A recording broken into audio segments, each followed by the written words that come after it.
아직도 미국에선 모든 분야에서 자국민이 최고라고 믿는 사람들이 많습니다. 반대로 한국에선 지금도 미국 기업 다닌다는 말만으로 높게 평가받곤 하죠. 특히 오늘의 주인공도 미국이 최고라는 마인드에 빠져있는 여성입니다. 물론 그녀는 미국에서도 인정받는 엘리트였다고 하는데요. 그러던 어느 날 자신의 팀장으로 한국 남자가 스카웃되어 오자 그녀는 이를 굴욕이라 여기고 어떻게든 이겨먹고 싶어 했다는데요. 그런 그녀가 남자 화장실에서 한국 남자 앞에 무릎을 꿇고 있었다는 소식이 전해지면서 회사가 뒤집혔다고 합니다. 그녀에게 대체 무슨 일이 있던 걸까요? 한번 들어보시죠. 구독과 좋아요는 감동블라썸에 큰 힘이 됩니다. 제 이름은 케이틀린 밀러입니다. 뉴욕 맨해튼 금융지구 한복판에 우뚝 선 글로벌 투자사 맨해튼 파이낸셜 그룹의 전략 분석가로 일하고 있어요. 아니, 정확히는 이랬다고 해야겠습니다. 지금 돌이켜보면 그때의 저는 정말 오만했던 것 같아요. 스탠퍼드 경영대학원을 수석으로 졸업한 뒤 곧바로 이 회사에 입사했어요. 신입사원 때부터 제가 작성한 분석 보고서는 임원진들 사이에서 화제가 되었고 3년 차에 이미 팀장급 회의에 참석할 정도였습니다. 동기들이 아직 단순한 데이터 수집이나 보조 업무를 할 때 저는 이미 수십억 달러 규모의 투자 전략을 설계하고 있었어요. 회사 사람들은 저를 미래의 파트너라고 불렀습니다. 실제로 제가 담당한 프로젝트는 한 번도 실패한 적이 없었고 고객사들은 제 이름만 들어도 안심한다는 소리를 들었어요. 그런 성공이 쌓이면서 자연스럽게 자신감도, 아니 오만함도 함께 커졌던 것 같습니다. 특히 해외에서 온 동료들에 대해서는 은근한 우월감을 느끼고 있었어요. 물론 겉으로 드러내지는 않았지만 속으로는 늘 생각했습니다. 영어가 모국어도 아닌 사람들이 어떻게 이 치열한 월스트리트에서 살아남을 수 있을까? 하고요. 그 중에서도 아시아 출신 남성 동료들에 대한 편견이 특히 심했어요. 조용하고 소극적이며 창의성보다는 기계적인 업무에만 충실할 거라는 고정관념을 갖고 있었습니다. 그런 제게 전환점이 찾아온 건 작년 9월이었어요. 회사에 새로운 팀장이 부임한다는 소식이 들렸습니다. 그것도 한국에서 직접 스카우트해온 인재라고 하더군요. 저는 솔직히 별 기대를 하지 않았어요. 또 다른 아시아 출신이겠지. 열심히는 하겠지만 특별할 건 없을 거야. 라고 생각했습니다. 그런데 박성준이라는 이름의 그 남자가 처음 사무실에 나타났을 때 저는 살짝 당황했어요. 제가 상상했던 전형적인 아시아 남성의 모습과는 달랐거든요. 키가 185cm는 되어 보였고 단정하게 정돈된 외모의 값비싼 정장을 완벽하게 소화하고 있었습니다. 더 놀라운 건 그의 첫 인사였어요. 안녕하세요. 새로 부임한 박성준입니다. 앞으로 잘 부탁드리겠습니다. 영어 발음이 거의 완벽했어요. 물론 미세한 억양은 있었지만 유창함 자체는 저와 크게 다르지 않았습니다. 그 순간 저는 묘한 불편함을 느꼈어요. 제가 가지고 있던 고정관념이 한 번에 무너지는 기분이었거든요. 첫 팀 회의에서 그의 실력을 직접 확인할 수 있었습니다. 그는 아시아 신흥시장의 데이터를 바탕으로 새로운 투자 전략을 제시했는데 그 분석의 깊이와 통찰력이 상당했어요. 특히 한국과 동남아시아 시장에 대한 이해도는 저희 회사 그 누구도 따라갈 수 없는 수준이었습니다. 하지만 저는 인정하고 싶지 않았어요. 아마 한국 시장만 잘 아는 거겠지. 글로벌 전략은 다를 거야. 라고 스스로를 위로했습니다. 그런데 다음 주 글로벌 포트폴리오 회의에서 그가 발표한 유럽 시장 분석을 듣고는 정말 충격을 받았어요. 제가 3년간 쌓아온 유럽 금융시장에 대한 지식보다 훨씬 세밀하고 정확한 분석이었거든요. 그때부터였습니다. 저와 그 사이에 미묘한 긴장감이 흐르기 시작한 건 말이에요. 회의에서 의견이 충돌하는 일이 잦아졌고 서로의 제안에 대해 날카로운 질문을 주고받게 되었습니다. 동료들은 그런 저희를 보며 건전한 경쟁이라고 표현했지만 솔직히 저는 그냥 지고 싶지 않았어요. 특히 기억에 남는 건 10월 말에 있었던 대형 프로젝트 배정 회의였습니다. 유럽의 한 대기업이 아시아 시장 진출을 위한 컨설팅을 의뢰한 건이었어요. 프로젝트 규모만 2억 달러가 넘는 대형 딜이었고 성공하면 회사 내에서 입지가 확실히 달라질 수 있는 기회였습니다. 회의실에서 임원진들이 프로젝트 개요를 설명할 때 저는 이미 머릿속으로 전략을 구상하고 있었어요. 제가 지금까지 쌓아온 유럽 시장 네트워크와 분석 능력을 총동원하면 충분히 성공시킬 수 있다고 확신했습니다. 그런데 성준도 같은 생각이었나 봐요. 이 프로젝트는 유럽 기업의 아시아 진출이 핵심이니만큼 양쪽 시장을 모두 깊이 이해하는 것이 중요합니다. 그의 말에 임원진들이 고개를 끄덕였어요. 맞는 말이었거든요. 그리고 저도 인정할 수밖에 없었습니다. 아시아 시장에 대한 제 이해도는 그에 비해 현저히 부족했다는 걸 말이에요. 결국 임원진들은 결정을 내렸습니다. 두 분이 각각 다른 접근 방식으로 전략을 세워보시죠. 한 달 후에 발표를 듣고 최종 결정하겠습니다. 그 순간 저는 속으로 환호했어요. 드디어 정면 승부를 할 기회가 온 거였으니까요. 성준의 실력을 인정하긴 했지만 여전히 제가 이길 수 있다고 믿었습니다. 아니, 이겨야만 했어요. 지금까지 쌓아온 제 자존심과 위치를 지키기 위해서라도 말입니다. 그날 밤부터 저는 미친 듯이 자료를 준비하기 시작했어요. 유럽 고객사의 과거 아시아 진출 사례들을 샅샅이 분석하고 현지 파트너사들과 연락을 취해 최신 시장 동향을 파악했습니다. 퇴근 후에도 집에 가지 않고 사무실에 남아 밤새워 작업했어요. 성준도 마찬가지였던 것 같습니다. 저보다 일찍 출근해서 저보다 늦게 퇴근하는 모습을 자주 봤거든요. 그런데 신기한 건 그는 제가 밤새워 일하는 것처럼 피곤해 보이지 않았어요. 항상 깔끔한 차림에 여유로운 표정을 유지했습니다. 그게 더 신경 쓰였어요. 3주가 지났을 때쯤 저는 정말 지쳐 있었습니다. 하루에 3시간씩 자는 날이 계속되면서 체력이 바닥났어요. 커피로 버티고 에너지 드링크로 견디는 나날이었습니다. 그래도 포기할 수는 없었어요. 이번 프로젝트는 단순한 업무가 아니라 제 자존심이 걸린 문제였으니까요. 발표 전날 밤, 저는 마지막 점검을 위해 새벽 3시까지 사무실에 남아 있었습니다. 완벽한 프레젠테이션을 만들기 위해 슬라이드 하나하나를 다시 검토하고 예상 질문에 대한 답변도 정리했어요. 집에 돌아가서 샤워를 하고 옷을 갈아입은 뒤 다시 회사로 향했습니다. 그런데 그날 아침, 엘리베이터에서 내리는 순간 현기증이 밀려왔어요. 며칠간 제대로 먹지도 자지도 못한 탓이었습니다. 다리에 힘이 풀리면서 휘청거렸는데 그때 누군가 제 팔을 잡아 지탱해줬어요. 괜찮으세요? 성준이었습니다. 그가 걱정스러운 표정으로 저를 바라보고 있었어요. 그 순간 저는 화가 났습니다. 왜 하필 이 사람 앞에서 이런 모습을 보여야 하는 건지 마치 제가 약한 사람인 것처럼 보이는 게 싫었어요. 괜찮아요. 저는 반사적으로 그의 손을 뿌리쳤습니다. 그 바람에 제가 들고 있던 서류 파일이 바닥에 떨어져 흩어졌어요. 중요한 발표 자료들이 바닥에 널브러진 걸 보고 당황했는데 성준은 말없이 무릎을 꿇고 서류들을 하나하나 주워 모았습니다. 그 모습을 보면서 저는 더욱 당황했어요. 제가 무례하게 굴었는데도 그는 화내지 않고 조용히 도와주고 있었거든요. 그것도 무릎을 꿇은 채로 말이에요. 그 순간 제가 얼마나 어리석었는지 깨달았지만 이미 늦었습니다. 왜냐하면 바로 그때 엘리베이터 문이 열리면서 몇몇 동료들이 나타났거든요.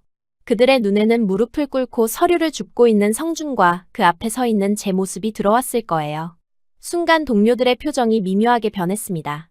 성준은 서류를 다 주워 담은 뒤 조용히 일어섰어요. 그리고 제게 파일을 건네주며 말했습니다.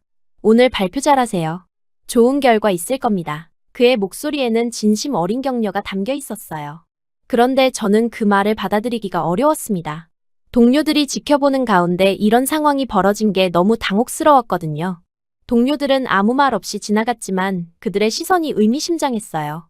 특히 제가 평소 가깝게 지내던 제니퍼의 표정이 이상했습니다.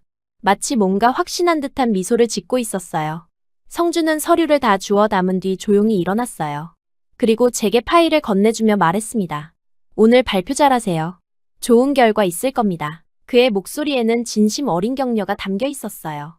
순간 저는 미안함과 당황스러움이 뒤섞인 복잡한 감정을 느꼈습니다. 제가 무례하게 굴었는데도 그는 화내지 않고 오히려 저를 걱정해주고 있었거든요. 하지만 그때였어요. 엘리베이터 문이 또다시 열리는 소리가 들렸습니다. 이번에는 더 많은 사람들이 나타났어요. 제니퍼, 마크, 사라 그리고 회계팀의 몇몇 직원들까지 우르르 나왔습니다. 아침 출근 시간대라 엘리베이터가 붐비는 때였거든요. 그들의 시선이 일제히 저희에게 향했어요. 방금 전까지 무릎을 꿇고 있던 성준의 모습 그리고 그 앞에 서 있는 저희 모습을 목격한 거죠. 공기가 순간 정적에 휩싸였습니다. 누구도 말하지 않았지만 모든 사람의 눈빛이 호기심과 추측으로 가득했어요. 성준은 태연하게 정장 먼지를 털어내며 일어섰지만 저는 얼굴이 확 달아오르는 걸 느꼈습니다. 이 상황이 얼마나 이상하게 보일지 충분히 예상할 수 있었거든요. 한국인 팀장이 미국인 동료 앞에서 무릎을 꿇고 있었다는 사실, 그것도 제가 명백히 화를 낸 직후의 말이에요. 아, 안녕하세요. 제니퍼가 어색하게 인사를 건넸어요. 평소의 쾌활한 목소리와는 달리 뭔가 어색한 톤이었습니다.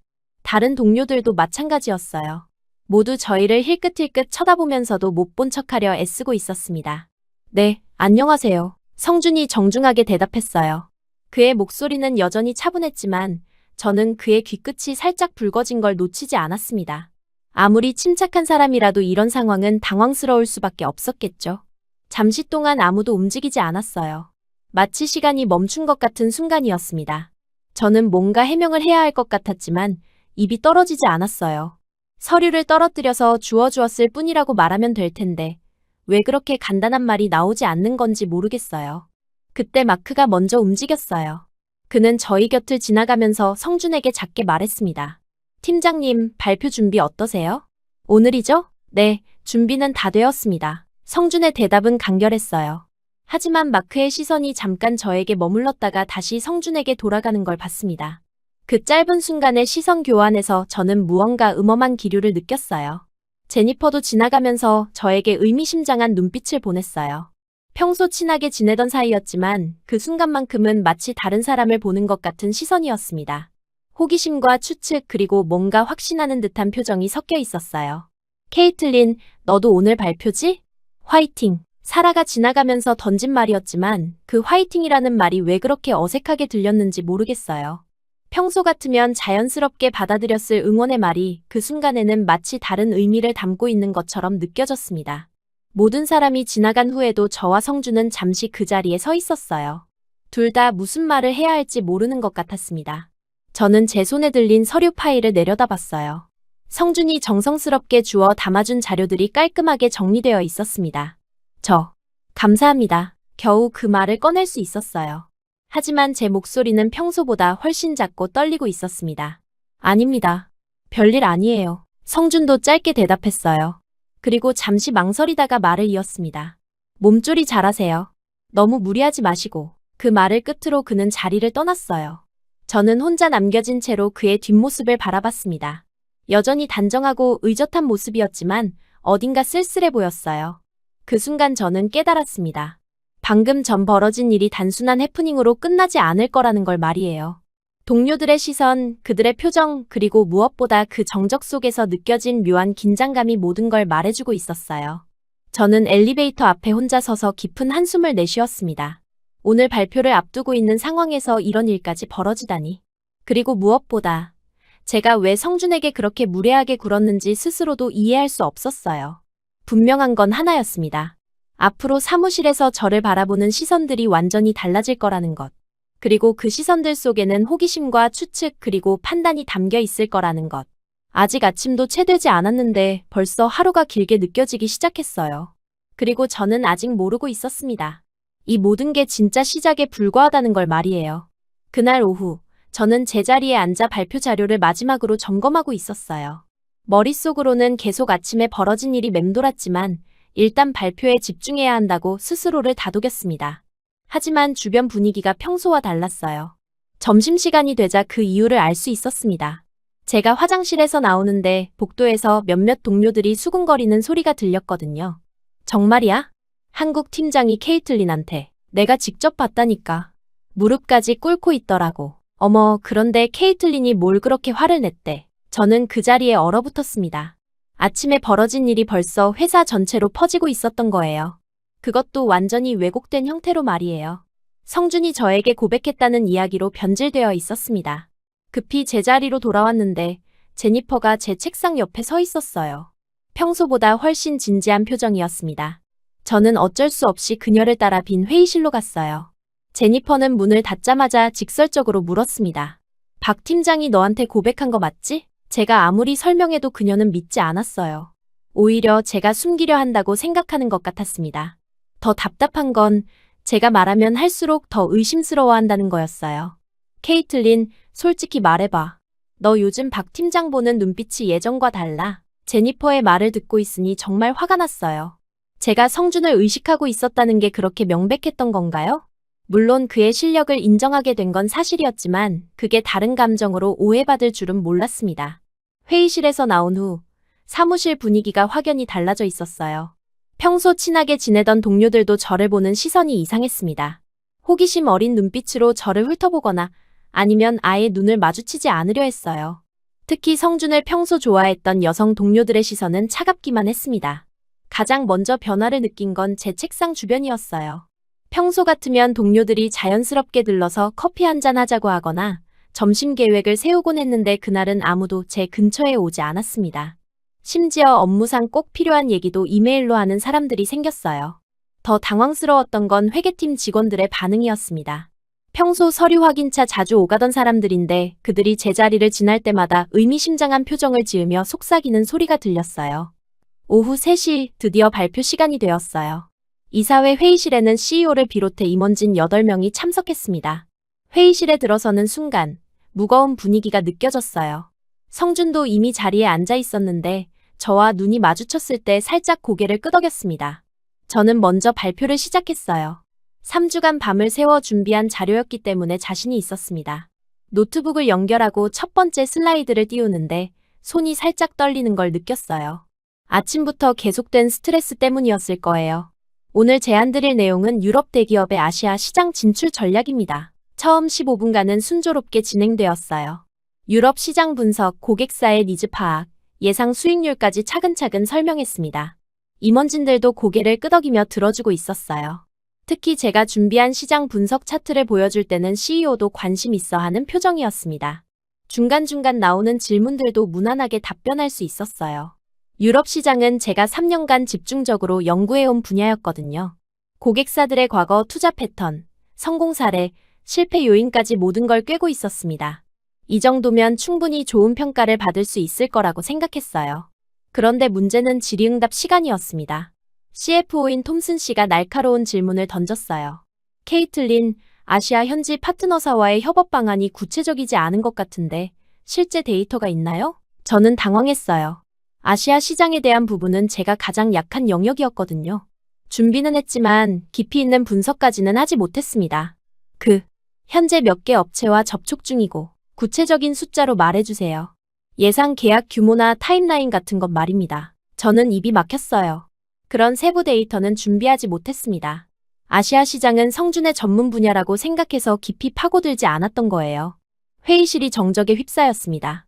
바로 그때였어요. 성준이 조용히 일어났습니다. 실례합니다. 제가 보완 설명을 드려도 될까요? 톰슨 씨가 고개를 끄덕였어요. 성준은 자신의 노트북을 켜더니 미리 준비해둔 자료를 스크린에 띄웠습니다. 놀랍게도 그 자료는 제 발표 내용과 완벽하게 연결되어 있었어요. 케이틀린이 제시한 유럽 전략은 매우 탁월합니다. 여기에 아시아 현지 데이터를 보완하면 더욱 완벽해질 것 같습니다. 그 순간 저는 충격을 받았어요. 성준이 제 발표를 미리 알고 있었다는 뜻이었거든요. 그가 언제 제 자료를 봤는지는 모르겠지만 분명히 저를 도우려고 준비해온 거였습니다. 아침에 벌어진 일 때문에 서로 어색한 상황임에도 불구하고 말이에요. 성준은 제 아이디어를 먼저 칭찬한 뒤 자신의 분석을 자연스럽게 끼워 넣었어요. 케이틀린이 언급한 유럽 기업들의 확장 동기를 보면 이라고 시작해서 제 분석을 재차 강조하고 그 다음에 자신의 데이터를 추가했습니다. 마치 처음부터 저희가 한 팀으로 준비한 것처럼 매끄럽게 연결했어요. 더 놀라운 건 그의 준비 수준이었습니다. 아시아 3개국의 파트너사 리스트는 물론이고 각 업체별 계약 가능 규모, 예상 수수료율, 심지어 현지 법규까지 모든 게 정리되어 있었어요. 제가 3주간 준비한 것보다 훨씬 더 상세한 자료였습니다. 한국의 경우 이미 2개 업체와 사전 협의를 마쳤고 싱가포르와 홍콩에서도 긍정적인 반응을 얻고 있습니다. 성준이 구체적인 숫자를 제시하자 임원진들의 표정이 확연히 밝아졌습니다. 특히 톰슨 씨가 만족스러워하는 모습이 역력했어요. 제가 답변하지 못했던 바로 그 부분을 완벽하게 보완해 준 거였습니다. 가장 인상적이었던 건 성준의 발표 방식이었어요. 그는 자신이 주인공인 것처럼 발표하지 않았습니다. 계속해서 케이틀린의 아이디어를 바탕으로 케이틀린이 제시한 방향에 맞춰 라는 식으로 제 공로를 인정해 주었어요. 마치 자신은 단순한 보조 역할인 것처럼 포지셔닝했습니다. 임원진들의 표정이 확연히 밝아졌습니다. 특히 CEO가 만족스러워하는 모습이 역력했어요. 훌륭합니다. 두 분이 협력하면 정말 강력한 시너지가 나올 것 같네요. 발표가 끝나고 박수가 터졌어요. 하지만 저는 복잡한 심정이었습니다. 감사함과 동시에 자존심이 상했어요. 제가 완벽하게 준비했다고 생각했는데 결국 성준의 도움을 받아야 했다는 사실이 쓰라렸습니다. 회의실을 나오면서 성준이 저에게 말했어요. 수고하셨습니다. 정말 좋은 아이디어였어요. 그의 목소리에는 진심이 담겨 있었지만 저는 제대로 된 답변을 하지 못했습니다.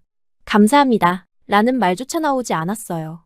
그런데 정작 문제는 그 이후였습니다. 성준이 저를 도와준 것이 오히려 소문에 기름을 부었어요. 동료들은 이제 확신에 찬 표정으로 저희를 바라봤습니다. 봐, 역시 뭔가 있는 거야. 저렇게 완벽하게 호흡이 맞을 리가 없어. 특히 성준을 좋아했던 여성 동료들의 반응이 극명했어요. 마케팅팀의 리사는 복도에서 저와 마주쳤을 때 차가운 시선을 보냈습니다. 평소 같으면 케이틀린 발표 어땠어? 라고 물어봤을 텐데 그날은 아예 저를 못 본 척하며 지나갔어요. 더 충격적이었던 건 인사팀의 엠버 반응이었습니다. 그녀는 평소 성준과 업무상 대화를 자주 나누는 사이였는데 저와 엘리베이터에서 마주쳤을 때 노골적으로 불쾌한 표정을 지었어요. 케이틀린, 요즘 바쁘시겠어요? 새로운 프로젝트 때문에 라고 말하는데 그 어조가 평소와 완전히 달랐습니다. 마치 빈정거리는 듯한 톤이었어요. 가장 속상했던 건 평소 친하게 지내던 사라의 변화였습니다. 그녀는 제가 입사할 때부터 알고 지낸 사이였는데 갑자기 저를 대하는 태도가 서먹해졌어요. 점심시간에 우연히 마주쳤을 때 케이틀린, 요즘 점심은 누구랑 먹어? 라고 물어보는데 그 질문 자체가 의미심장했습니다. 마치 성준과 함께 먹는지 확인하려는 것 같았어요. 더욱 견디기 어려웠던 건 회의 시간이었습니다. 평소 제가 의견을 제시하면 자연스럽게 논의가 이어졌는데 이제는 분위기가 어색해졌어요. 누군가 제 아이디어에 동의를 표하면 다른 사람들이 그 사람을 힐끗 쳐다보는 시기였습니다. 마치 저 사람 편을 드는 거야? 라는 시선이었어요. 특히 팀 프로젝트 배정 시간은 정말 고통스러웠습니다. 평소 같으면 여러 사람들이 저와 같은 팀이 되려고 했는데 이제는 모두 피하려고 했어요. 프로젝트 매니저가 팀원을 모집할 때 제 이름이 거론되면 미묘한 침묵이 흘렀습니다. 일주일이 지나자 상황은 더욱 악화되었어요. 저는 점점 사무실에서 고립되어 갔습니다. 동료들과의 일상적인 대화도 줄어들었고 커피 머신 앞에서 마주쳐도 어색한 인사만 나눈 뒤 각자 자리로 돌아가는 일이 반복되었어요.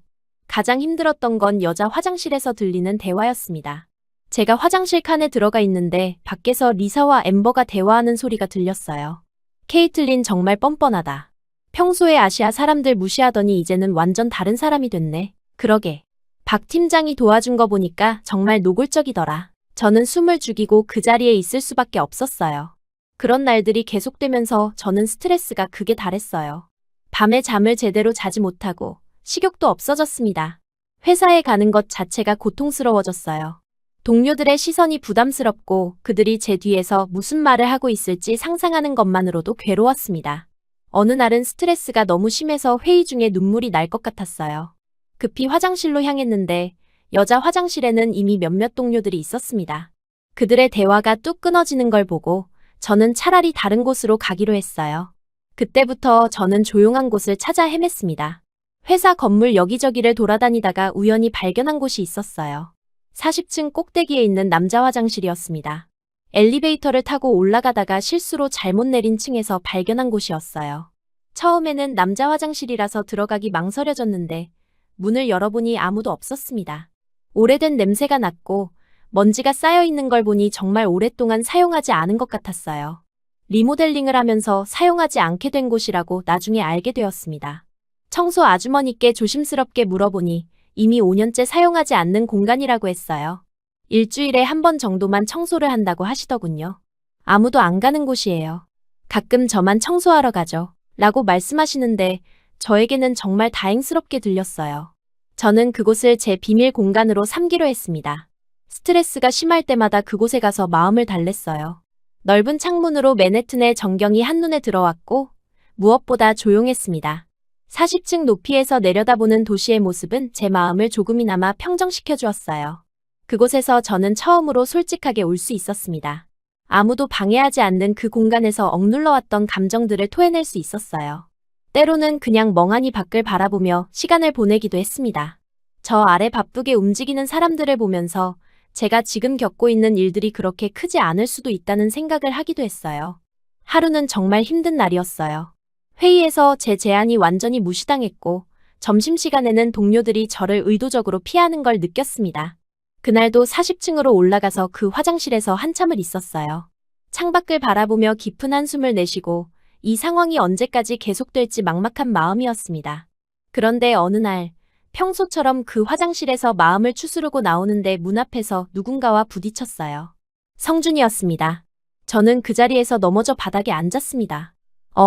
죄송합니다. 저는 당황해서 제대로 말도 못했어요. 성준도 마찬가지였습니다. 둘 다 왜 이런 곳에 있는지 설명하기 어려운 상황이었거든요. 그런데 바로 그때 복도 끝에서 누군가 지나가는 모습이 보였어요. 청소 아주머니였습니다. 그분이 저희 둘을 번갈아 쳐다보더니 놀란 표정을 지었어요. 남자 화장실에서 남녀가 함께 나오는 모습을 본 거였죠. 특히 아무리 설명해도 이상하게 보일 수밖에 없는 자세와 상황이었습니다. 저는 급히 그 자리를 떠났어요. 하지만 마음이 무거웠습니다. 또 다른 오해가 생길 것 같은 불안감이 밀려왔거든요. 그리고 제 예감은 틀리지 않았습니다. 며칠 후 더 큰 풍파가 몰아칠 조짐이 보이기 시작했어요. 3일 후 인사팀에서 연락이 왔어요. 윤리위원회에서 저와 성준을 호출한다는 내용이었습니다. 이유는 부적절한 장소에서의 행동에 대한 신고 접수라고 적혀 있었어요. 그 순간 온몸이 차가워지는 걸 느꼈습니다. 윤리위원회는 회사에서 가장 무서운 곳이었어요. 한번 그곳에 호출되면 좋은 결과를 기대하기 어렵다는 게 모든 직원들의 공통된 인식이었습니다. 특히 성적 관련 사안이나 품위 문제로 회부되면 거의 징계는 확정이었어요. 다음 날 오전 10시, 저는 떨리는 마음으로 윤리위원회 회의실에 들어갔습니다. 성준도 이미 와 있었는데 평소보다 굳은 표정이었어요. 위원회 위원장인 마틴 부사장이 심각한 표정으로 저희를 바라보고 있었습니다. 먼저 청소 아주머니의 증언이 시작되었어요. 그런데 그 내용이 제가 기억하는 것과 너무 달랐습니다. 마치 저희가 화장실 안에서 뭔가 부적절한 행위를 하다가 나온 것처럼 묘사하고 있었어요. 심지어 제 옷이 흐트러져 있었다는 말까지 덧붙였습니다. 저는 황당해서 말문이 막혔어요. 그런 일은 전혀 없었거든요. 저는 그냥 혼자 있다가 나온 것뿐이었고 성준과 부딪힌 것도 우연이었습니다. 하지만 청소 아주머니의 증언은 점점 과장되어 갔어요. 마틴 부사장이 저에게 해명할 기회를 줬지만 뭐라고 설명해야 할지 막막했습니다. 제가 스트레스 때문에 그 화장실을 비밀 공간으로 사용하고 있었다고 말할 수도 없었고 그렇다고 청소 아주머니가 거짓말을 하고 있다고 말하기도 어려웠어요. 성준이 먼저 입을 열었습니다. 그는 차분한 목소리로 상황을 설명했어요. 자신도 그 층에 업무차 올라갔다가 우연히 화장실 근처에서 제게 부딪혔을 뿐이라고 말했습니다. 하지만 위원회의 반응은 차가웠어요. 특히 문제가 된 건 이전에 있었던 소문들이었습니다. 아침에 무릎을 꿇는 장면, 발표에서의 완벽한 호흡, 그리고 이번 화장실 사건까지. 모든 게 연결되어 하나의 스토리로 만들어지고 있었어요. 마틴 부사장은 회사의 품위와 질서 유지를 강조하며 말했습니다. 직장 내 개인적인 관계는 업무에 지장을 주지 않는 선에서 이루어져야 하고, 특히 공공장소에서의 부적절한 행동은 용납할 수 없다고 했어요. 그리고 마침내 결론이 내려졌습니다. 성준에게는 서면 경고, 저에게는 자진 퇴사 권고였어요. 그 순간 머리가 하얘졌습니다. 제가 이 회사에서 쌓아온 모든 것들이 한순간에 무너지는 기분이었어요. 하지만 성준의 반응이 더 놀라웠습니다. 그는 자리에서 벌떡 일어나며 분노를 표출했어요. 평소 차분하던 그의 모습과는 완전히 달랐습니다. 그는 위원회를 향해 말했어요. 이런 식의 처리는 공정하지 않으며 사실관계도 제대로 조사하지 않고 성급한 판단을 내리고 있다고 했습니다. 그리고 마지막에 그가 한 말이 저를 완전히 놀라게 했어요. 케이틀린 밀러가 나간다면 저도 함께 나가겠습니다. 그 말을 듣는 순간 가슴이 뛰는 걸 느꼈습니다. 지금까지 아무도 저를 위해 이렇게 강하게 나서준 적이 없었거든요. 위원회는 당황했어요. 성준은 회사의 핵심 인재였고 최근 성과도 뛰어났습니다. 그를 잃는 것은 회사에게 큰 손실이었어요. 마틴 부사장이 다시 검토해보겠다며 회의를 연기했습니다. 회의실을 나온 후 성준이 저에게 커피 한잔 하자고 제안했어요. 저는 아직도 혼란스러운 상태였지만 따라 나섰습니다. 회사 근처 조용한 카페에 앉아서야 비로소 현실감이 돌아왔어요. 성준은 커피를 한 모금 마신 후 조용히 물었습니다. 동양인이 그렇게 불편했습니까? 그 질문에 저는 할 말을 잃었어요. 그동안 제가 가졌던 편견들이 한순간에 떠올랐거든요. 사실 처음 성준을 봤을 때부터 제 안에는 묘한 거부감이 있었어요. 뛰어난 실력을 인정하면서도 한편으로는 아시아 남성에 대한 고정관념이 작용했던 것 같습니다. 그가 저보다 뛰어날 수도 있다는 걸 받아들이기 어려웠어요. 저는 한참을 침묵했습니다. 어떻게 대답해야 할지 몰랐거든요. 솔직하게 인정하기에는 너무 부끄러웠고 그렇다고 거짓말을 할 수도 없었어요. 성준은 제 침묵을 이해한다는 듯이 고개를 끄덕였습니다. 그리고 그가 이어서 한 말이 저를 더욱 놀라게 했어요. 이번 하반기까지만 버티시죠. 그리고 우리 둘이서 새로 시작하는 겁니다. 제가 회사를 차릴 계획이 있거든요. 저는 귀를 의심했습니다. 지금 이런 상황에서 무슨 새로운 시작 이야기인지 이해할 수 없었어요. 하지만 성준의 다음 말을 듣고 나서야 그의 진심을 알 수 있었습니다. 그는 이미 몇 달 전부터 독립을 준비하고 있었다고 했어요. AI와 금융을 결합한 새로운 투자 플랫폼을 구상하고 있었고 고객의 데이터를 보호하는 블록체인 보안 기술도 연구하고 있었습니다. 심지어 고위험군 고객을 위한 맞춤 분석 시스템까지 개발 중이라고 했어요. 성준의 설명을 들으면서 저는 점점 빠져들었습니다. 그의 아이디어는 정말 혁신적이었어요. 기존 금융사들이 감히 시도하지 못했던 영역들을 과감하게 공략하는 전략이었습니다. 특히 아시아 시장과 서구 시장을 연결하는 브릿지 역할을 하겠다는 구상이 인상적이었어요. 더 놀라운 건 그의 준비 수준이었습니다. 이미 몇몇 투자자들과 사전 접촉을 했고 초기 자금 확보도 어느 정도 목표를 세워놓은 상태였어요. 심지어 사무실 후보지까지 알아보고 있었습니다. 그런데 가장 충격적이었던 건 그가 저에게 파트너가 되어달라고 제안한 거였어요. 유럽 시장에 대한 제 전문성과 네트워크가 꼭 필요하다고 했습니다. 저 없이는 성공하기 어렵다고까지 말했어요. 그 순간 저는 처음으로 성준을 박성준이 아닌 성준이라는 이름으로 불렀습니다. 마음속에서 자연스럽게 그의 이름이 떠올랐어요. 더 이상 한국인 팀장이 아니라 한 명의 인간으로 그리고 뛰어난 비즈니스 파트너로 보기 시작한 것 같습니다. 성준의 제안을 들으면서 제 마음이 흔들리기 시작했어요. 지금까지의 안정적인 직장 생활을 포기하고 불확실한 창업의 길로 들어선다는 게 쉬운 결정은 아니었습니다. 하지만 동시에 새로운 가능성에 대한 설렘도 느꼈어요. 무엇보다 성준이 저를 신뢰하고 있다는 사실이 감동적이었습니다. 지금까지 아무도 저에게 이런 큰 꿈을 함께 이루자고 제안한 적이 없었거든요. 회사에서는 항상 혼자서 성과를 내야 했고 경쟁자들과 싸워 이겨야 했어요. 카페에서 나올 때쯤 저는 마음의 결정을 내렸습니다. 성준과 함께 새로운 도전을 해보기로 한 거예요. 물론 구체적인 조건이나 역할 분담 같은 건 더 논의해야 했지만 일단 방향은 정해졌습니다. 다음 날 윤리위원회에서 다시 연락이 왔어요. 재검토 결과 저에게는 서면 경고로 처리하기로 했다는 내용이었습니다. 성준의 강력한 반발이 효과를 본 것 같았어요. 하지만 이미 제 마음은 떠날 준비를 하고 있었습니다. 그날 오후 성준과 저는 회사 옥상에서 맨해튼의 전경을 바라보며 이야기를 나눴어요. 앞으로의 계획, 서로의 역할 그리고 함께 만들어갈 꿈에 대해 대화했습니다. 그 순간 저는 처음으로 진정한 동반자를 만났다는 생각이 들었어요. 더 이상 혼자가 아니라는 안도감 그리고 새로운 가능성에 대한 기대감이 마음속에 자리 잡기 시작했습니다. 비록 앞길이 불확실하긴 했지만 성준과 함께라면 어떤 어려움도 헤쳐나갈 수 있을 것 같았어요. 그때부터였습니다. 제 인생에서 가장 큰 변화가 시작된 건 말이에요. 그리고 그 변화의 중심에는 성준이라는 한 사람이 있었습니다. 하반기가 시작되자마자 저는 완전히 달라진 사람이 되어 있었어요. 윤리위원회 사건 이후 제 안에서 뭔가 근본적인 변화가 일어났다는 걸 스스로도 느낄 수 있었습니다. 더 이상 예전에 오만하고 편견에 사로잡힌 케이틀린 밀러가 아니었어요. 가장 먼저 변화가 드러난 건 팀 회의에서였습니다. 평소 같으면 조용히 넘어갔을 상황들에 이제는 적극적으로 맞서기 시작했어요. 특히 동양인에 대한 편견 섞인 농담이나 발언이 나올 때마다 저는 더 이상 침묵하지 않았습니다. 어느 날 마케팅 전략 회의에서 마크가 아시아 시장 진출에 대해 이야기하면서 typical한 아시아식 접근법이라며 비하하는 투로 말했어요. 예전 같으면 저도 그런 말에 동조했을 텐데 이번에는 달랐습니다. 저는 즉시 반박했어요. 그는 당신보다 훨씬 유능합니다. 그리고 그런 식의 일반화는 부정확해요. 회의실이 순간 조용해졌습니다. 모든 사람들이 저를 쳐다보고 있었어요. 평소에 케이틀린이라면 절대 하지 않았을 발언이었거든요. 마크는 당황한 표정을 지었고 다른 동료들도 어색해했습니다. 그런 상황들이 반복되면서 사무실 분위기는 더욱 미묘해졌어요. 저에 대한 시선이 예전과 완전히 달라져 있었습니다. 어떤 사람들은 제가 성준 때문에 변한 거라고 수군거렸고 또 어떤 사람들은 제 변화를 이해하지 못하겠다는 표정을 지었어요.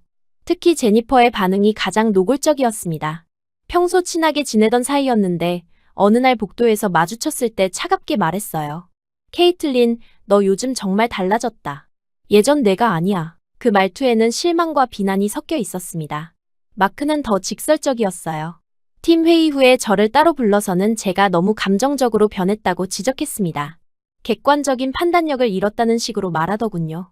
케이틀린, 개인적인 감정을 업무에 섞는 건 프로답지 못해. 하지만 저는 상관없었습니다. 오히려 이제야 제대로 된 말을 하고 있다는 기분이었어요. 지금까지 얼마나 편협한 사고를 가지고 있었는지 깨달으니 부끄러웠지만 동시에 변화할 수 있다는 안도감도 느꼈습니다. 또 다른 변화는 제가 성준을 대하는 태도에서도 나타났어요. 예전에는 그를 한국인 팀장 또는 박 팀장이라고 불렀는데 이제는 자연스럽게 성준이라고 부르게 되었습니다. 처음에는 의식적으로 노력했지만 점점 자연스러워졌어요. 성준도 제 변화를 느꼈는지 태도가 달라졌습니다. 예전에는 조심스럽게 거리를 두는 느낌이었다면 이제는 편안하게 대화할 수 있게 되었어요. 서로에 대한 신뢰가 생긴 것 같았습니다. 업무 외적인 대화도 늘어났어요. 점심시간에 혼자 식사하는 일이 많아진 저에게 성준이 종종 함께 먹자고 제안했습니다. 처음에는 또 다른 소문이 날까봐 망설였지만 이제는 그런 것들이 중요하지 않다고 생각했어요. 성준과의 협업도 본격적으로 시작되었어요. 윤리위원회 사건 이후 회사에서는 저희를 같은 프로젝트에 배정하는 걸 피하려고 했지만 임원진들이 저희의 시너지를 무시할 수 없었습니다.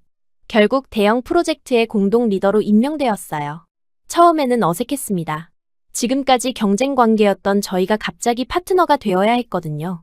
하지만 실제로 함께 일해보니 놀라울 정도로 호흡이 잘 맞았어요. 제가 유럽 시장 데이터를 분석하면 성준이 아시아 시장과의 연결점을 찾아주었고 성준이 기술적인 솔루션을 제시하면 저는 고객의 니즈와 매칭시켜 주었습니다. 첫 번째 공동 프로젝트는 독일의 대형 제조업체가 베트남 시장에 진출하는 건이었어요. 저는 독일 본사의 투자 패턴과 유럽 내 동남아시아 진출 사례들을 분석했습니다. 동시에 성준은 베트남 현지 법규, 파트너사 후보, 문화적 특성까지 세밀하게 조사했어요. 놀라운 건 저희의 작업 방식이었습니다. 성준은 제가 분석한 독일 기업의 특성을 완벽하게 이해하고 그에 맞는 현지 솔루션을 제시했어요. 저 역시 성준이 수집한 아시아 시장 정보를 바탕으로 더 정교한 유럽 전략을 세울 수 있었습니다. 매일 저녁 6시가 되면 저희는 따로 만나서 그날의 성과를 공유했어요. 때로는 회의실에서, 때로는 조용한 카페에서 2-3시간씩 대화를 나눴습니다.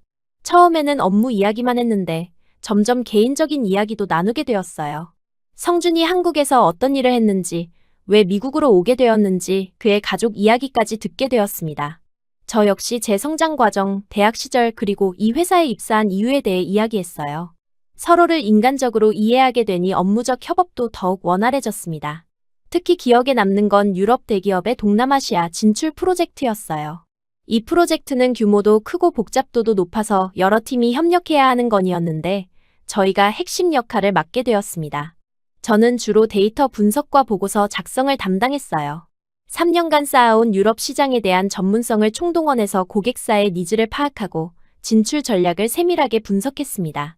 동시에 성준은 현지 파트너사와의 네트워킹, 법규 검토, 리스크 분석을 맡았어요. 두 사람의 작업이 합쳐지니 정말 완벽한 시너지가 나왔습니다. 저 혼자서는 절대 해낼 수 없었을 수준의 완성도였어요. 고객사에서도 놀라워했습니다. 이렇게 포괄적이고 실용적인 분석은 처음 본다고 했어요. 하지만 그만큼 저희는 다른 동료들에게 더욱 눈엣가시가 되었습니다. 성과가 좋을수록 시기와 질투도 커졌어요. 특히 저희의 성공이 다른 팀들의 상대적인 평가 절하로 이어지면서 분위기는 더욱 악화되었습니다. 가장 노골적으로 따돌림을 당한 건 점심시간이었어요. 예전에는 여러 그룹에서 저를 초대했는데 이제는 아무도 함께 식사하자고 하지 않았습니다. 사내 카페테리아에 가면 대부분의 테이블이 이미 차 있고 빈자리가 있어도 제가 다가가면 어색한 분위기가 되었어요. 한 번은 평소 친하게 지내던 사라의 테이블에 앉으려고 했는데 그녀가 가방으로 의자를 막으면서 이미 다른 사람이 앉기로 했다고 말했어요. 하지만 식사 시간 내내 그 자리는 비어 있었습니다. 그런 일이 반복되니 저는 아예 혼자 구석 테이블에서 먹게 되었어요. 더 힘든 건 화장실에서 들리는 대화들이었습니다. 제가 칸 안에 있는데 밖에서 동료들이 제 이야기를 하는 소리가 들렸어요. 케이틀린 요즘 완전 딴 사람이야. 박 팀장 때문에 저렇게 된 것 같은데. 예전에 그렇게 오만하더니 이제는 완전 굽신거리네. 그런 말들을 들을 때마다 가슴이 아팠습니다. 저는 굽신거리는 게 아니라 편견을 버리려고 노력하는 건데 그들에게는 그렇게 보이지 않는 것 같았어요. 하지만 나오지도 못하고 그 자리에서 끝까지 들어야 했습니다. 복도에서 마주치는 상황도 마찬가지였습니다. 평소 친하게 지내던 동료들도 저와 눈이 마주치면 어색하게 시선을 피하거나 급하다는 듯이 빨리 지나갔어요. 인사를 해도 대답이 없는 경우가 많았습니다. 특히 제니퍼는 아예 다른 길로 돌아가는 일이 많아졌어요. 회의 시간도 힘들었어요. 제가 의견을 제시하면 예전처럼 자연스럽게 논의가 이어지지 않았습니다. 다들 제 말을 듣긴 하지만 적극적으로 반응하지는 않았어요. 마치 저를 투명인간 취급하는 것 같았습니다. 가끔 누군가 제 의견에 동조하면 다른 사람들이 그 사람을 이상하게 쳐다보는 상황도 벌어졌어요. 더 심각한 건 업무적 협조도 예전 같지 않았다는 거였습니다. 다른 부서에서 자료를 요청하면 예전보다 훨씬 늦게 답변이 오거나 아예 무시당하는 경우도 있었어요. 한 번은 마케팅팀에 긴급 자료를 요청했는데 3일이 지나도록 답변이 없어서 직접 찾아갔더니 담당자가 깜빡했다며 어색하게 웃었습니다. 분명히 의도적인 것이었어요. 심지어 엘리베이터에서도 불편했습니다. 제가 타고 있으면 다음 엘리베이터를 기다리는 사람들이 생겨났어요. 아니면 중간에 내려서 계단을 이용하는 경우도 있었습니다. 그런 상황들이 반복되니 저 역시 사람들을 피해서 다니게 되었어요. 그런 상황들이 계속되면서 저는 스트레스를 많이 받았습니다. 아무리 일해서 성과를 내도 인간관계가 이렇게 어긋나니 회사 생활이 즐겁지 않았어요. 때로는 정말 지치고 외로웠습니다. 하지만 성주는 전혀 흔들리지 않았어요. 오히려 저를 격려해 주었습니다. 어느 날 야근을 마치고 나오는데 성준이 저를 따로 불렀어요. 회사 근처 조용한 곳에서 이야기를 나누자고 했습니다. 케이틀린, 많이 힘드시죠? 그가 먼저 말을 꺼냈어요. 저는 괜찮다고 말하려 했지만 그의 따뜻한 시선을 보니 솔직해지고 싶었습니다. 네, 솔직히 많이 힘들어요. 성주는 고개를 끄덕이며 말했습니다. 저도 비슷한 경험이 있었어요. 한국에서 처음 외국계 회사에 들어갔을 때 동료들이 저를 인정하지 않으려 했거든요. 하지만 결국 실력이 모든 걸 증명했습니다. 그의 경험담을 들으니 마음이 위로되었어요. 저만 이런 어려움을 겪는 게 아니라는 걸 알았거든요. 그리고 그가 어떻게 그런 상황을 극복했는지도 궁금했습니다. 남들이 뭐라 해도 결국 결과가 모든 걸 증명합니다. 지금 우리가 하고 있는 일의 가치를 스스로 의심하지 마세요. 그의 목소리에는 확신이 담겨 있었어요. 그리고 혼자가 아니라는 걸 기억하세요. 저도 함께 있으니까요. 그 말을 들으니 마음이 한결 가벼워졌어요. 제가 혼자가 아니라는 걸 다시 한번 실감했습니다. 성준도 비슷한 어려움을 겪고 있지만 흔들리지 않고 있었고 저 역시 그래야 한다는 생각이 들었어요. 성준은 또 다른 조언도 해주었습니다. 변화는 항상 저항을 불러일으켜요. 케이틀린이 변한 모습을 보고 사람들이 불편해하는 건 자연스러운 반응입니다. 하지만 옳은 방향으로 변하는 거라면 계속 가야죠. 그날 이후로 성준은 더욱 적극적으로 저를 지지해 주었어요. 회의에서 제 의견을 지지하는 발언을 해주기도 하고 다른 사람들 앞에서 제 성과를 칭찬해 주기도 했습니다. 때로는 점심시간에 저를 찾아와서 함께 식사하자고 제안하기도 했어요. 실제로 저희의 성과는 부정할 수 없을 만큼 뛰어났습니다. 분기별 평가에서 저희 프로젝트는 회사 전체에서 가장 높은 점수를 받았어요. 고객 만족도도 최고 수준이었고 수익성도 예상을 훨씬 웃돌았습니다. 임원진들도 저희의 성과를 인정하지 않을 수 없었어요. CEO가 직접 저희를 칭찬하기도 했고 다른 팀들에게 저희를 벤치마크하라고 지시하기도 했습니다. 그런 공식적인 인정을 받을 때마다 동료들의 시선은 더욱 복잡해졌어요. 특히 기억에 남는 건 분기 전체 회의에서 있었던 일이었습니다. CEO가 저희 프로젝트를 성공 사례로 발표하면서 저와 성준을 앞으로 불렀어요. 모든 직원들 앞에서 저희의 협업 방식과 성과를 소개했습니다. 그 순간 회의실의 분위기가 묘했어요. 박수는 쳤지만 진심 어린 축하라기보다는 어쩔 수 없는 인정이라는 느낌이었습니다. 특히 평소 저를 따돌리던 동료들의 표정은 정말 복잡했어요. 하지만 저는 더 이상 그런 시선들이 두렵지 않았습니다. 성준과 함께 이룬 성과가 저에게 자신감을 주었거든요. 무엇보다 혼자가 아니라는 사실이 큰 힘이 되었어요. 야근이 많은 날들이 계속되었지만 저는 전혀 힘들지 않았습니다. 성준과 함께 일하는 시간이 오히려 즐거웠어요. 서로의 아이디어를 발전시켜 나가는 과정이 흥미로웠고 함께 문제를 해결해 나갈 때의 성취감도 컸습니다. 어느 날 밤 늦게 프로젝트를 마무리하고 회사 근처 24시간 카페에 들렀어요. 둘 다 지쳐 있었지만 묘하게 기분이 좋았습니다. 어려운 과제를 성공적으로 완료했다는 만족감이 있었거든요. 커피를 마시면서 성준이 웃으며 말했어요. 하반기만 더 버티면 됩니다. 그러면 우리만의 길을 갈 수 있어요. 그 말이 단순한 위로가 아니라 확실한 약속처럼 들렸습니다. 저도 모르게 그 약속에 마음을 걸고 있었어요. 창업이라는 불확실한 미래가 두렵기도 했지만 동시에 기대도 되었습니다. 성준과 함께라면 어떤 어려움도 헤쳐나갈 수 있을 것 같았거든요. 그날 밤 집에 돌아가면서 저는 깨달았습니다. 제가 변한 건 단순히 편견을 버린 것만이 아니라 진정한 동반자를 만났다는 거였어요. 지금까지는 모든 걸 혼자 해결해야 한다고 생각했는데 이제는 함께할 사람이 있다는 안도감이 있었습니다. 물론 앞으로의 길이 순탄하지만은 않을 거라는 걸 알고 있었어요. 하지만 성준과 함께라면, 그리고 저희가 지금까지 보여준 시너지라면 충분히 성공할 수 있을 거라는 확신이 있었습니다. 하반기가 지나가면서 저는 점점 더 확신하게 되었습니다. 이곳에서의 시간은 이제 끝나가고 있고 곧 새로운 시작이 기다리고 있다는 걸 말이에요. 그리고 그 새로운 시작에는 성준이 함께 있을 거라는 사실이 저를 설레게 했습니다. 몇 달이 지나면서 저희의 노력이 드디어 결실을 맺기 시작했어요. 그동안 진행해온 여러 프로젝트들이 하나둘씩 성공적으로 마무리되고 있었습니다. 특히 독일 제조업체의 베트남 진출 프로젝트는 예상을 훨씬 뛰어넘는 성과를 거두었어요. 고객사에서 보낸 감사 메일을 받았을 때의 기분은 정말 말로 표현할 수 없었습니다. 단순히 계약을 성사시킨 것이 아니라 실제로 베트남 현지에서 생산이 시작되고 첫 제품이 출하되었다는 소식이었어요. 저희가 제안한 전략이 현실이 된 거였습니다. 더 놀라운 건 이 프로젝트가 업계에서 화제가 되었다는 거였어요. 유럽과 아시아를 연결하는 새로운 모델로 평가받으면서 다른 기업들도 비슷한 컨설팅을 문의하기 시작했습니다. 회사로는 연일 새로운 의뢰가 들어왔어요. CEO인 윌리엄스 씨가 직접 저희를 불렀습니다. 그의 사무실에 들어갔을 때 그는 환한 미소를 지으며 우리를 맞아주었어요. 책상 위에는 여러 언론사의 기사들이 놓여 있었는데 모두 저희 프로젝트에 관한 내용이었습니다. 그는 저희의 성과를 극찬했어요. 특히 두 사람의 협업이 만들어낸 시너지가 회사 역사상 가장 뛰어났다고 말했습니다. 그리고 앞으로도 이런 식의 글로벌 프로젝트를 확대해 나가고 싶다고 했어요. 하지만 정작 중요한 건 다음 주에 있을 전사 발표였습니다. 분기별 성과 발표회에서 저희 프로젝트가 메인 사례로 소개될 예정이었어요. 모든 직원들 앞에서 저희의 성과가 공식적으로 인정받는 자리였습니다. 발표 준비를 하면서 저는 복잡한 심정이었어요. 한편으로는 기대되었지만 다른 한편으로는 동료들의 반응이 걱정되었습니다. 지금까지 저희를 따돌리던 사람들이 이런 상황을 어떻게 받아들일지 예측하기 어려웠거든요. 성준은 제 걱정을 알아챘는지 조용히 말했어요. 결과가 모든 걸 말해줄 겁니다. 이제는 우리가 옳았다는 걸 누구도 부정할 수 없어요. 그의 자신감 있는 모습을 보니 저도 마음이 편해졌습니다. 드디어 발표 당일이 되었어요. 대회의실에는 회사 전 직원이 모였습니다.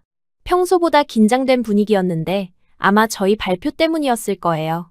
이미 소문이 퍼져서 모두가 어떤 내용일지 궁금해하고 있었거든요. CEO가 무대에 올라가 인사말을 시작했습니다.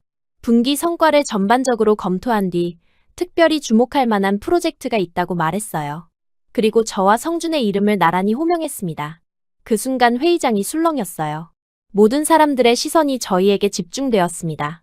몇 달 전만 해도 저희를 수군거리며 바라보던 그 시선들이 이제는 다른 의미로 느껴졌어요. 무대에 올라가 발표를 시작했습니다. 성준이 먼저 프로젝트 개요를 설명하고 저는 성과와 의미를 분석했어요. 발표가 진행될수록 청중들의 표정이 변하는 걸 느낄 수 있었습니다. 특히 인상적이었던 순간은 저희의 협업 과정을 설명할 때였어요. 어떻게 서로 다른 전문성을 결합해서 새로운 솔루션을 만들어냈는지, 문화적 차이를 어떻게 강점으로 활용했는지 구체적으로 보여주었습니다. 발표가 끝났을 때 잠시 정적이 흘렀어요. 그러다가 CEO가 먼저 박수를 치기 시작했고 곧이어 전체가 따라했습니다. 그 박수 소리를 들으면서 저는 정말 많은 감정을 느꼈어요. 무엇보다 놀라웠던 건 동료들의 반응이었습니다. 평소 저를 따돌리던 사람들도 박수를 치고 있었어요. 물론 진심인지는 확실하지 않았지만 적어도 겉으로는 인정하지 않을 수 없는 상황이었습니다. 발표회가 끝난 후 정말 놀라운 일이 벌어졌어요. 그동안 저를 피하던 동료들이 하나둘씩 다가와서 축하한다고 말하기 시작한 거였습니다. 처음에는 어색했지만 점점 자연스러워졌어요. 제니퍼가 가장 먼저 다가왔습니다. 그녀는 어색한 미소를 지으며 말했어요. 케이틀린, 정말 대단해. 솔직히 처음에는 이해할 수 없었는데 이제 보니 내가 맞았던 것 같아. 마크도 비슷한 반응이었어요. 그는 제 성과를 인정하면서도 자신의 편견을 반성한다고 했습니다. 내가 너무 좁은 시각으로 봤나 봐. 미안해, 케이틀린. 가장 의외였던 건 리사와 엠버의 반응이었습니다. 평소 성준을 좋아해서 저를 질투하던 그들이 이제는 오히려 호기심 어린 눈빛으로 저를 바라보고 있었어요. 요즘 완전 달라졌어. 무슨 일 있었어? 그런 질문을 받을 때마다 저는 웃으며 대답했습니다. 어쩌면 동양인한테 배운 걸지도 모르죠. 사람들은 그 말을 농담처럼 받아들이며 웃었지만 저의 눈빛은 진지했어요. 정말로 성준에게서 많은 걸 배웠다는 게 진심이었거든요. 그날 이후 사무실 분위기가 확연히 달라졌습니다. 점심시간에 다시 여러 그룹에서 저를 초대하기 시작했고 복도에서도 자연스럽게 인사를 나눌 수 있게 되었어요. 회의에서도 제 의견에 대한 반응이 예전처럼 적극적으로 변했습니다. 하지만 저에게는 이미 다른 계획이 있었어요. 성준과 함께 세운 창업 계획이 구체화되고 있었거든요. 그 무렵 성준은 비밀리에 창업 준비를 본격화하고 있었습니다. 저 역시 제가 할 수 있는 모든 것을 동원해서 도왔어요. 유럽 시장에서 쌓아온 인맥들에게 조심스럽게 의견을 물어보기 시작했습니다. 새로운 투자 플랫폼에 대한 관심도 기존 서비스의 한계점, 개선이 필요한 부분들을 세밀하게 조사했어요. 놀라운 건 반응이 예상보다 훨씬 좋았다는 거였습니다. 많은 고객들이 기존 금융 서비스에 불만을 가지고 있었고, 특히 아시아 시장과의 연결성 부분에서 아쉬움을 표현했어요. 저희가 구상하고 있는 서비스가 정확히 그런 니즈를 채워줄 수 있을 것 같았습니다. 성준도 아시아 쪽에서 비슷한 조사를 하고 있었어요. 한국, 일본, 싱가포르의 몇몇 투자사들과 사전 접촉을 통해 가능성을 타진하고 있었습니다. 그들도 서구 시장과의 더 나은 연결고리를 찾고 있었다고 했어요. 몇 주가 지나면서 저희 주변에 변화가 생기기 시작했습니다. 특히 젊은 동료들 사이에서 저희에 대한 관심이 높아졌어요. 그들은 저희의 성과를 보면서 새로운 가능성을 느끼고 있는 것 같았습니다. 가장 먼저 관심을 보인 건 데이터 분석팀의 제임스였어요. 그는 스탠퍼드에서 컴퓨터 사이언스를 전공했고, 특히 AI와 머신러닝에 전문성이 있었습니다. 어느 날 점심시간에 저에게 조심스럽게 물어봤어요. 케이틀린, 혹시 새로운 프로젝트 계획이 있나요? 만약 기회가 된다면 함께 일해보고 싶어요. 그의 눈빛에서 진심을 느낄 수 있었습니다.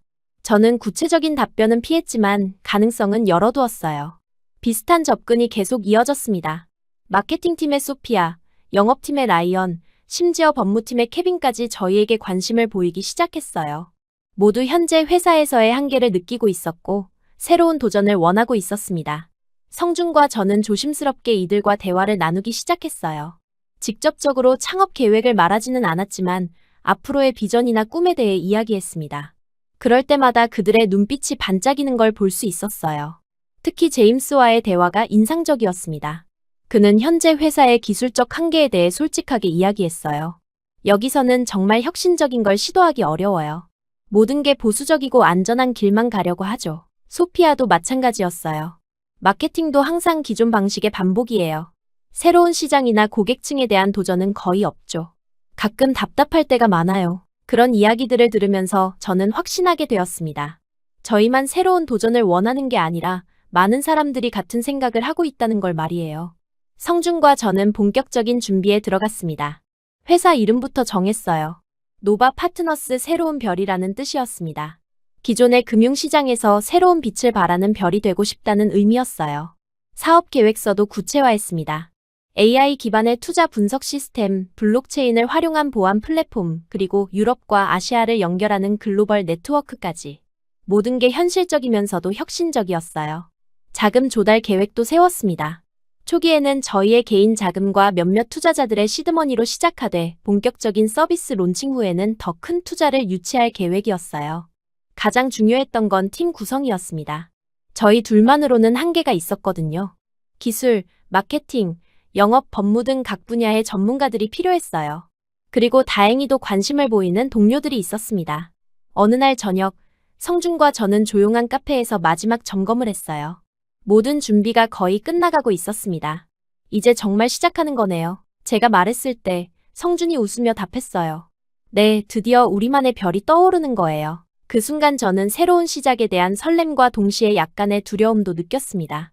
하지만 성준과 함께라면, 그리고 저희를 믿고 따라줄 동료들이 있다면 충분히 해낼 수 있을 거라는 확신도 있었어요. 노바 파트너스, 저희의 새로운 별이 어둠 속에서 조용히 빛나기 시작했습니다. 드디어 노바 파트너스의 첫 프로젝트가 시작되었어요. 저희가 기존 회사를 떠난 지 6개월이 지난 시점이었습니다.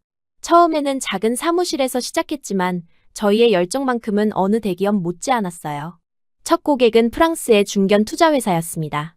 그들은 동남아시아 시장 진출을 원했지만 현지 정보 부족으로 어려움을 겪고 있었어요. 바로 저희가 가장 자신 있어 하는 분야였습니다. 성주는 아시아 현지 네트워크를 활용해 실시간 시장 정보를 제공했고, 저는 유럽 투자 패턴 분석을 바탕으로 맞춤형 전략을 제시했어요. 제임스가 개발한 AI 분석 시스템이 두 데이터를 완벽하게 연결해 주었습니다. 3개월 후 결과가 나왔을 때 저희는 믿을 수 없었어요. 고객사의 수익률이 예상보다 40% 높게 나온 겁니다. 더 놀라운 건 이 소식이 업계에 빠르게 퍼졌다는 거였어요. 곧이어 연락이 쇄도하기 시작했습니다. 독일, 이탈리아, 네덜란드의 여러 기업들이 저희 서비스에 관심을 보였어요. 아시아 쪽에서도 한국과 일본의 대기업들이 유럽 진출 컨설팅을 의뢰했습니다.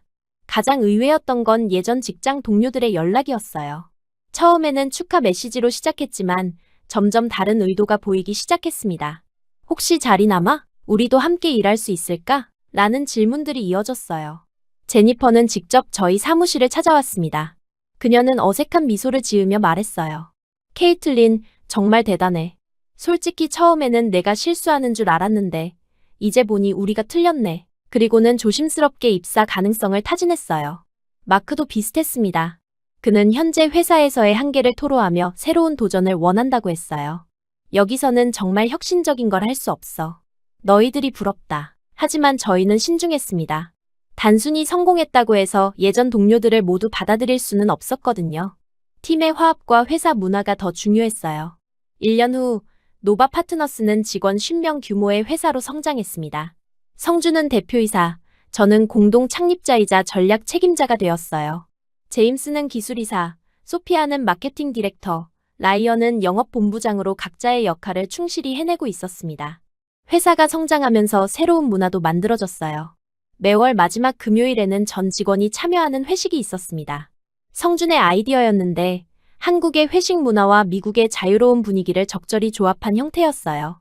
처음 회식 때는 모두가 조심스러워했습니다. 성준과 저희 관계에 대해서는 여전히 궁금해하면서도 직접 묻지는 못하는 분위기였어요. 저희도 의도적으로 절제된 태도를 유지했습니다. 하지만 시간이 지나면서 분위기가 달라졌어요. 젊은 직원들을 중심으로 농담 섞인 질문들이 나오기 시작했습니다. 대표님이랑 케이틀린은 정말 아무것도 아닌 거예요? 회사에서는 비즈니스 파트너, 밖에서는 어떤 사이인지 궁금해요. 저는 매번 얼굴이 빨갛게 달아오르며 손사래를 쳤어요. 정말 아무것도 아니에요. 그냥 좋은 동료일 뿐이에요. 하지만 제 반응 자체가 더 의심을 불러일으켰나 봐요. 성준도 처음에는 비슷한 반응이었습니다. 조용히 웃으며 화제를 다른 쪽으로 돌리곤 했어요. 우리는 회사 성장에만 집중하고 있습니다. 개인적인 일은 나중에 생각해봐요. 그런 상황이 몇 개월 계속되었어요. 사실 저 자신도 성준에 대한 감정이 단순한 동료애를 넘어서고 있다는 걸 느끼고 있었습니다. 하지만 회사 일이 우선이라고 생각했고 개인적인 감정을 드러내는 게 적절하지 않다고 판단했어요. 성준도 비슷한 생각인 것 같았습니다. 업무 외에는 개인적인 이야기를 거의 하지 않았거든요. 하지만 가끔 제가 힘들어할 때 보여주는 세심한 배려나 중요한 결정을 내릴 때 제 의견을 먼저 구하는 모습에서 특별한 감정을 느낄 수 있었어요. 변화가 시작된 건 회사 설립 2주년 기념 회식에서였습니다. 그날은 특별히 성대하게 준비했어요. 좋은 레스토랑을 빌려서 모든 직원과 가족들을 초대했습니다. 분위기가 무르익을 무렵 제임스가 마이크를 잡고 말했어요. 오늘은 특별한 날이니까 특별한 질문을 해봐야겠어요. 대표님, 정말로 케이틀린과는 아무것도 아닌 거예요? 전체가 웃음바다가 되었어요. 저는 평소처럼 당황하며 제지하려 했지만 성준의 반응이 달랐습니다. 그는 잠시 저를 바라보더니 조용히 일어났어요. 여러분이 계속 궁금해하시니까 오늘 확실하게 말씀드릴게요. 갑자기 조용해진 회식장에서 성준이 말했습니다. 그래요. 이제 진지하게 만나볼 생각입니다. 회사도 인생도 함께 만들어가고 싶어요. 그 순간 저는 심장이 멈추는 줄 알았어요. 성준이 저를 바라보며 웃고 있었는데 그 눈빛에서 진심을 느낄 수 있었습니다. 회식장은 완전히 조용해졌어요. 몇 초간의 정적 후 누군가 박수를 치기 시작했습니다. 곧이어 전체가 기립박수를 쳤고 축하 인사가 쇄도했어요. 저는 얼굴이 빨갛게 달아오른 채로 그 상황을 받아들이기 어려워했습니다. 그날 밤 회식이 끝난 후 성준과 저는 조용한 카페에서 진지한 대화를 나눴어요. 그는 언제부터 저에 대해 그런 감정을 가지게 되었는지, 왜 지금까지 말하지 않았는지 솔직하게 이야기해 주었습니다. 처음에는 당신이 저를 싫어한다고 생각했어요. 하지만 함께 일하면서 점점 당신의 진짜 모습을 알게 되었고, 어느 순간부터는 단순한 동료가 아닌 특별한 사람으로 느껴지기 시작했어요. 저도 제 마음을 털어놓았습니다. 처음에는 정말 그를 싫어했지만 편견이 사라지면서 그의 진정성과 능력에 감동받았다고 말했어요. 그리고 언제부터인가 그와 함께 있을 때 가장 편안함을 느낀다고 고백했습니다. 그렇게 저희는 정식으로 연인이 되었어요. 회사 내에서는 여전히 프로페셔널한 관계를 유지했지만 업무 외 시간에는 서로를 더 깊이 이해해 나갔습니다. 1년 후 성준이 프러포즈했어요. 회사 옥상에서 맨해튼의 야경을 바라보며 했는데 그 순간이 정말 로맨틱했습니다. 케이틀린, 우리 회사를 만든 것처럼 이제 가정도 함께 만들어봐요. 결혼식은 소박하게 치렀어요.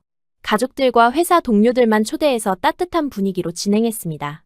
특히 예전 직장 동료들도 많이 와서 축하해 주었는데 그때서야 모든 오해와 갈등이 완전히 해소된 기분이었어요. 신혼여행은 한국으로 갔습니다. 성준의 가족들을 만나고 그의 고향을 구경하는 소중한 시간이었어요.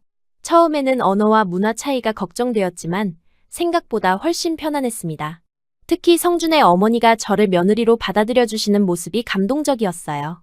성준이가 미국에서 좋은 사람을 만났다고 했는데 정말 훌륭한 분이네요. 라고 말씀해 주셨습니다. 한국에서 돌아온 후 저희는 본격적으로 가정을 꾸려나갔어요. 회사도 계속 성장해서 이제는 유럽과 아시아를 연결하는 대표적인 투자 컨설팅 회사가 되었습니다. 3년 후 저희에게 첫 아이가 태어났어요. 딸이었는데 성준과 저를 닮아서 정말 예뻤습니다.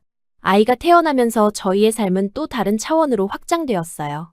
아이의 돌잔치 날, 저는 창가에 앉아 지난 몇 년을 돌아보고 있었습니다.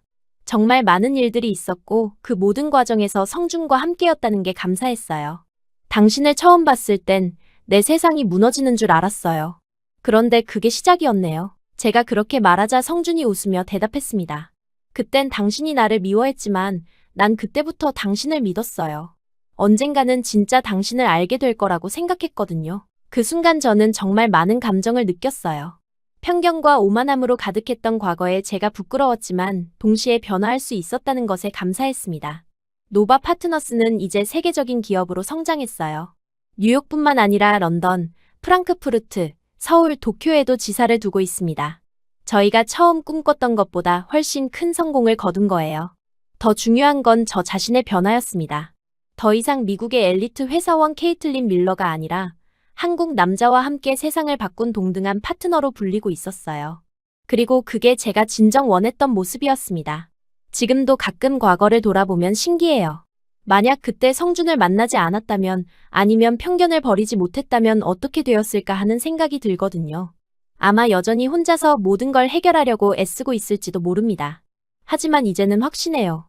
진정한 파트너십이 무엇인지, 서로 다른 배경을 가진 사람들이 어떻게 더 큰 시너지를 만들어낼 수 있는지 알게 되었거든요. 그리고 그 모든 것의 시작은 편견을 버리고 상대방을 있는 그대로 받아들이는 것이었습니다. 성준과 저, 그리고 저희 딸. 이제 저희는 진정한 가족이 되었고 함께 만들어가는 미래가 기대됩니다.